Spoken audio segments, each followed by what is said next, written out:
পিলখানা হত্যাকাণ্ডে বিস্ফোরক আইনের মামলায় কারাবন্দীদের মুক্তিসহ ৩ দফা দাবিতে দিনভর বিক্ষোভ করেছেন চাকরিচ্যুত বিডিআর সদস্যরা। এবং রাশেদ দুপুরে কেন্দ্রীয় শহীদ মিনার থেকে মিছিল নিয়ে পুলিশের ব্যারিকেড ভেঙে শাহবাগ মোড় অবরোধ করেন তারা। বিকেলে ৩ দিনের কর্মসূচির ঘোষণা দেন আন্দোলনকারীরা। রিপোর্টে বিস্তারিত।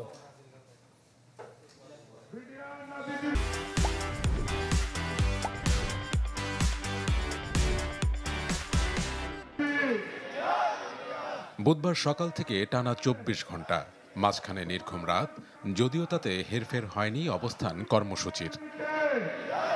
৩ দফা দাবি নিয়ে কেন্দ্রীয় শহীদ মিনার প্রাঙ্গণে দ্বিতীয় দিনেও ছিল ক্ষোভ আর বিক্ষোভ। যে গণজমায়েতে উপস্থিত চাকরিচ্যুত বিডিআর সদস্য সাথে কারাবন্দীদের স্বজনরা। আমরা তো দেশপ্রেমী ছিল, আমরা তো কোনো অপরাধ করিনি, তো আমাদের কেন মুক্তি হচ্ছে না? আমাদের কেন ন্যায্য পাওনা ফেরত দেওয়া হচ্ছে না? মাথা নিচু করে থাকে যে আমরা কলঙ্কিত হয়ে আছি, এখনো আমরা এই কলঙ্ক মুক্ত হতে চাই। বারবার আদালত স্থানান্তর আর এজলাস পোড়ানোর ঘটনাকে ষড়যন্ত্র মনে করছেন তারা।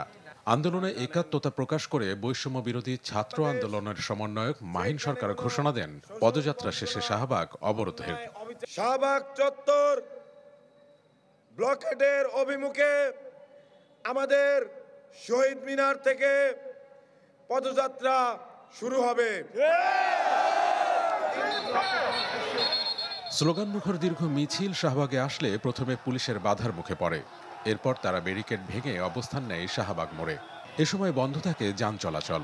হাসিনা সরকারের দোসররাই সরকারের ভিতরে বসে আছে, তারা চাচ্ছে না এই নিরপরাধ বিডিআর মুক্তি পাক এবং চাকরিতে পুনর্বহাল চাক। আমরা আশাহত হয়েছি, তারা আমাদের সাথে কথা বলে নাই বিধায় তারা আমাদেরকে আন্দোলনের দিকে ঠেলে দিয়েছে। মাদ্রাসা ছাত্র এবং বিডিআরদের মাধ্যমে আরেকটা সংঘর্ষ ঘটানোর একটা সুপরিকল্পিত পায়তারা। আমরা বুঝতে পারছি এটা ষড়যন্ত্র, আর কিছুই না। পূর্ব ঘোষিত ১ ঘন্টা অবরোধের পরও তা ছাড়তে রাজি হননি ভুক্তভোগী পরিবারের সদস্যরা। আসে পাল্টা ঘোষণা।